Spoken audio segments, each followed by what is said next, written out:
Hi everybody. Today I just wanted to bring you a short little video. There's something I wanted to talk to you about. As you can see, I've gotten my hair cut. It is real short, and there's reasons for that I'll go into in my next video. Um, and right now I'm sitting in bed because I'm kind of cold and I'm kind of tired, and that's a whole other story. That's not what I wanted to talk to you about today. I was doing my Bible study this morning, and I am reading in the first book of Samuel. And there was one passage that stuck out to me, and I thought, I just had this overwhelming need to share this, and that is First Samuel chapter 16, verse 7, and it says, "Man looks at appearances, but Yahweh looks at the heart." And I thought, yeah, he does. And man does look at appearances, even more so today. And I had to question myself. As Christians, we are supposed to be like God. We are supposed to be like the Lord as much as we can. And to ask Him for His help to make us be that way and to live that way. And I thought to myself, so many people today, all they do is look at someone's appearance and they make a judgment about that person. Unfortunately, I have been judged quite a bit because of my appearance. Most of you who have been around for a long time know that I have a lot of health issues, and my health issues have affected my teeth drastically and terribly, and I don't have dental insurance, and I think the bill was like $5,000 to get my mouth completely fixed, and I don't have $5,000 to do that. So, my teeth are terrible and they look terrible and it makes me feel terrible, but people judge me on that. They take one look at me and they see that I have these terrible teeth in my mouth and they make a judgment on my appearance. So, I have, over the years, I have tried not to do that. I will look at someone, and there's all kinds of people out there. And like the other day, take for instance, I was coming out of Walmart, and there was a young woman I was in Food Lion, and I was coming out of Food Lion, and there was a young woman on the line before me, and she was checking out. And this girl was, from a fashion standpoint, she was an absolute disaster. Her hair was a mess. She had tattoos all over her body. She had on a spaghetti strap tank top. She was overweight, so her fat rolls were hanging out. She had on really, really tiny shorts. She had on two different color socks, old sneakers. Her clothing looked like she just probably picked them out of a garbage bin. And she was paying for her groceries. And I was sitting there and I was looking at her. So I was sitting there and, I was looking at her and I was looking at the way she was dressed and everything. And my first thought was, why would somebody go out of the house looking like that? And then I said to myself, don't do that. Don't do that, because there are days when you look absolutely horrible and you go out of the house.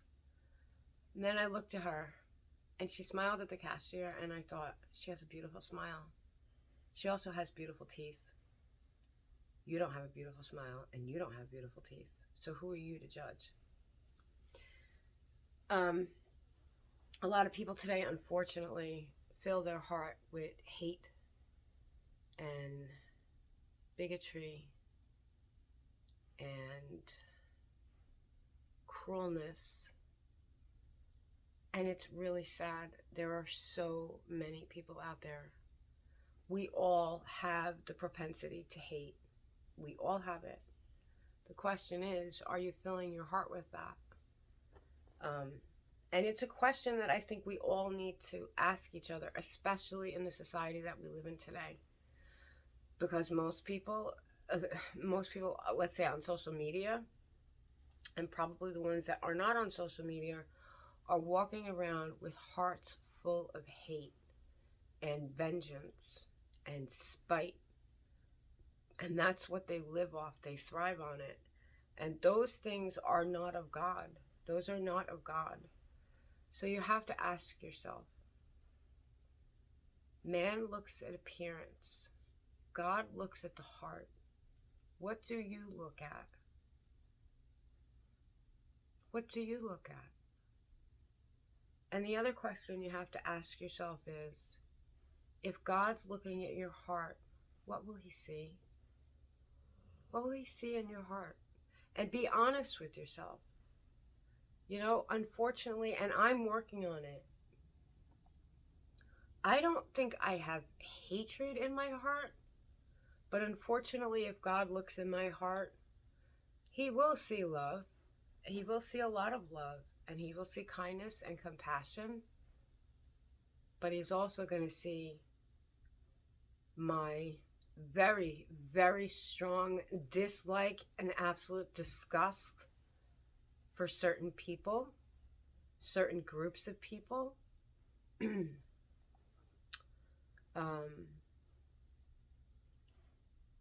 He's going to see my dissatisfaction with what he's blessed me with. And those are terrible things. I don't want him to see that. But that was part of what he's going to find in my heart. And the only way for me to get rid of that is to ask him to help me, to remove that from my heart, to help me to see these groups of people that outright disgust me as being created in his image and his likeness, because we all are, even those that we dislike, those that we more than dislike, maybe those that somebody hates or disgusts you, like I feel towards certain people. I have to beg him to forgive me, because that's not what he put in me. That is what the world put in me, and I allowed it. So I beg his forgiveness for that, and I ask him to change my heart so that when he looks in my heart, he sees purity, and he sees love, and he sees compassion, and he sees kindness. And that's all he sees, because that's what he is. And that, as Christians, is what our goal is. Now, don't get me wrong. I'm not saying as a Christian you're supposed to sit down and be a doormat and let everybody walk all over you. That's not what I'm saying, and that is not what God said either. But as your personal relationship with him, when you take a good look at your heart and you do an honest assessment, you're honest with yourself of what is truly there, and you ask him to forgive you, and you ask him to change your heart, you will then begin to look at people, hopefully, that, let's just say, bother you, for lack of wanting to use any stronger words, as being created in the image and likeness of God. You may not agree with them. You don't have to. You don't even have to like them. But you do need to afford them the respect as a creature of our Creator. And it's not easy. It's not easy. So that's something that I'm working on. And I'm just wondering, how about you? What's in your heart? How do you look at other people? What do you see when you look at other people? Do you look with the eyes of God, or do you look with your eyes? And what is in your heart? What is God going to see in your heart when he looks in your heart? And I think today especially, that is something that we all need to work on, because time may be short. We don't know for sure, but it feels like time could be short for all of us. And if it is, and we're still here, and the Lord comes back, and he questions us, what are we going to say? We were too busy. We were too lazy. We were occupied. We were watching Netflix. We were on YouTube or TikTok. No. So I hope that this little message helps somebody today. I hope that it helps all of you. I hope that it helps me, because I'm working on it. I'm still working on it every day. And it's something that I think you should strive for too. So thank you for watching. God bless you, and I will see you in my next video. Take care of yourself.